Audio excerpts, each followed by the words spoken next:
Bismillahirrahmanirrahim. Assalamualaikum warahmatullahi wabarakatuh. Hadirin pemirsa Cahaya Ramadan yang dirahmati Allah Subhanahu wa taala. Tentu kita sudah sangat familiar dengan istilah silaturahmi. Silaturahmi merupakan hubungan yang baik sesama umat manusia, terutama kepada keluarga, sahabat, serta kerabat. Bahkan disebutkan dalam firman Allah surah An-Nisa ayat pertama, Bismillahirrahmanirrahim.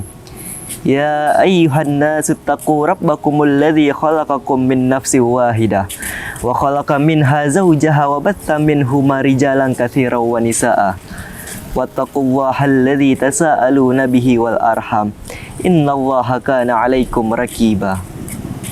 Yang artinya, wahai sekalian manusia, bertakwalah kamu kepada Tuhanmu yang telah menciptakanmu dari satu jiwa, dan daripadanya Allah menciptakan pasangannya, dan daripada keduanya Allah memperkembangbiakan laki-laki dan perempuan yang banyak.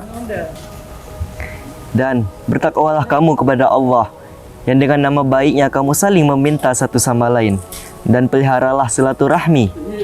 Sesungguhnya Allah Maha mengawasi atasmu.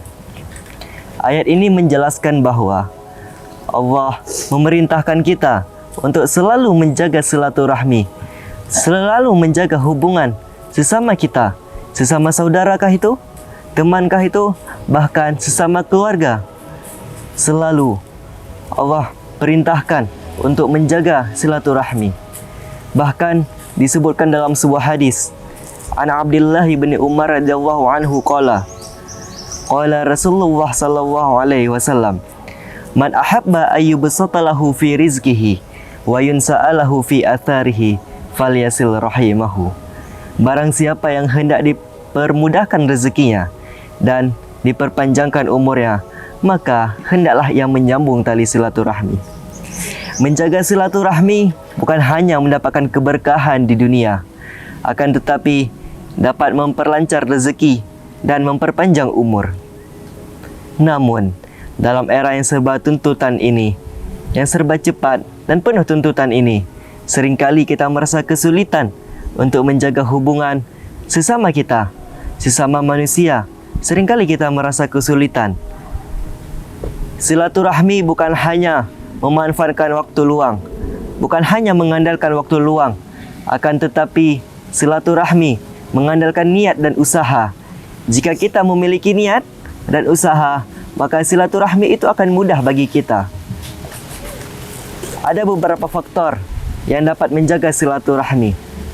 Di antaranya, prioritaskan waktu dengan keluarga serta orang-orang yang terdekat.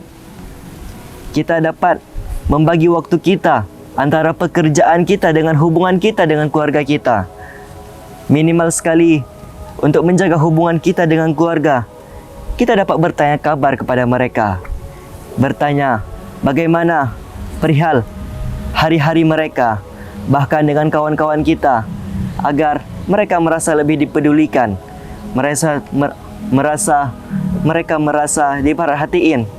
Itulah salah satu faktor untuk menjaga silaturahmi. Adapun faktor kedua ialah manfaatkan teknologi untuk menyambung hubungan kita sesama umat manusia. Sekarang zaman sudah canggih, penuh teknologi serta perkembangan yang dapat mempengaruhi zaman. Kita dapat membagi pesan atau mengirim WhatsApp, bertanya kabar bagaimana, tidak mesti dengan pergi langsung ke rumahnya atau pergi langsung ke kediamannya. Kita dapat bertanya melalui elektronik, melalui gadget kita. Kita bisa telepon, audio, bahkan video untuk mempererat hubungan kita dengan sesama. Adapun faktor ketiga ialah jangan menunda-nunda. Mungkin kita seringkali menunda-nunda waktu kita untuk menjalin hubungan silaturahmi sesama kita. Mungkin salah satu contoh ialah nanti saja, masih ada waktu, ataupun lain kali saja, mungkin masih kita bisa pergi lain kali. Itu salah satu bentuk menunda-nunda. Jika memang ada kesempatan, di situ kita bisa gerak langsung, ataupun kita bisa menjalin hubungan kita dengan pergi ke kediamannya. Seperti yang kami sampaikan sebelumnya, silaturahmi bukan hanya mengandalkan waktu luang, tetapi silaturahmi mengandalkan niat dan usaha. Sidang cahaya Ramadan yang dirahmati Allah Subhanahu wa taala.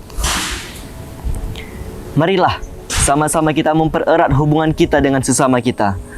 Mempererat hubungan sesama saudara kita, teman kita, kerabat kita, sahabat kita, bahkan keluarga kita, untuk senantiasa bersilaturahmi.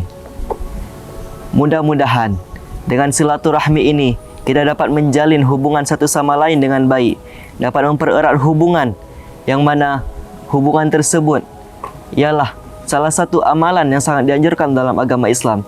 Allah sangat menganjurkan ada kita untuk menjalin silaturahmi. Mungkin hanya ini yang dapat kami sampaikan. Lebih dan kurang kami mohon maaf. Wallahul muwaffiq ila aqwamit thariq. Wassalamualaikum warahmatullahi wabarakatuh.